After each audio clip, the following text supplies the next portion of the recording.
প্রাণবন্ত উদযাপন, ঝলমলে আলো প্রদর্শন এবং অন্যান্য উৎসবমূলক কার্যকলাপের মধ্য দিয়ে খ্রিস্টীয় নতুন বছর ২০২৫কে স্বাগত জানিয়েছে গোটা চীন। নতুন বছরের প্রথম প্রহরে রাজধানী বেইজিং সহ দেশের বিভিন্ন অঞ্চল উৎসবে মেতে ওঠে। বেইজিংয়ে কাউন্টডাউন পার্টি থেকে শুরু করে সাংস্কৃতিক পারফরমেন্স সহ প্রাণবন্ত ইভেন্টের আয়োজন করা হয়। শৌকাং পার্কে কাউন্টডাউন ইভেন্টে দর্শকদের ঢল নামে। অনুষ্ঠানটিতে চীন এবং বিদেশ থেকে অংশগ্রহণকারীদের নৃত্য, অ্যাক্রোব্যাটিক্স এবং একটি যুব গায়ক দলের পরিবেশনা ছিল, যা দর্শকদের উদ্বেলিত করে।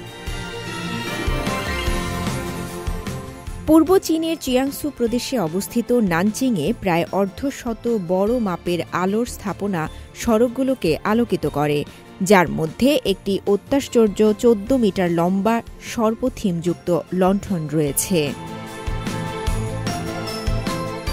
মধ্য চীনের হুবেই প্রদেশের উহানে ইয়াংজি নদীর ধারে ব্রিজ এবং আইকনিক ল্যান্ডমার্কগুলো চকচকে আলোর শোতে ঝলমল করছে, যা একটি দর্শনীয় নববর্ষ উদযাপনের জন্য একটি মনোমুগ্ধকর প্রেক্ষাপট তৈরি করেছে। উৎসবের সাজসজ্জায়ও ফুল একটি বড় ভূমিকা পালন করে। উত্তর পশ্চিম চীনের সিনচিয়াং উইগর স্বায়ত্তশাসিত অঞ্চলের হোথানে সমস্ত জাতিগোষ্ঠীর লোকেরা নেচে গিয়ে ২০২৫কে বরণ করে নেয়। এদিকে নিংশিয়াহুই স্বায়ত্তশাসিত অঞ্চলের ইন ছুয়ানে শতাধিক লণ্ঠন প্রদর্শন করা হয়। সুস্বাদু খাবারও আয়োজন করা হয়, যা চীনের সমৃদ্ধ সাংস্কৃতিক ঐতিহ্যকে প্রদর্শন করে। অন্যদিকে পূর্ব চীনের চচিয়াং প্রদেশের চৌশান শহরে ১২ মিটার লম্বা ফিনিক্স থিমযুক্ত লণ্ঠন স্থাপন করা হয়েছে। সেই সাথে তিংহাই প্রাচীন শহরেও একটি বিশেষ লণ্ঠন স্থাপন করা হয়, যা অনেক বাসিন্দা এবং ছবি তুলতে আগ্রহী পর্যটকদের আকর্ষণ করে। নতুন বছর উপলক্ষে উত্তর পূর্ব চীনের লিয়াওনিং প্রদেশে বসন্ত উৎসবের লণ্ঠনটি স্থানীয় এবং পর্যটকদের একইভাবে আকৃষ্ট করছে।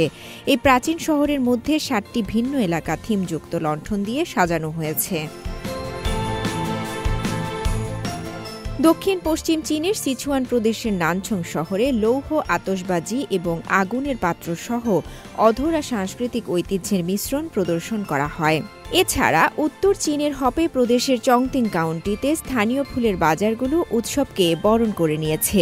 চান্দ্র ক্যালেন্ডার অনুযায়ী আগামী ২৯ জানুয়ারি উদযাপন হবে এই বছরের চীনা বসন্ত উৎসব। রওজায়ে জাবিদা ঐশী, সিএমজি বাংলা।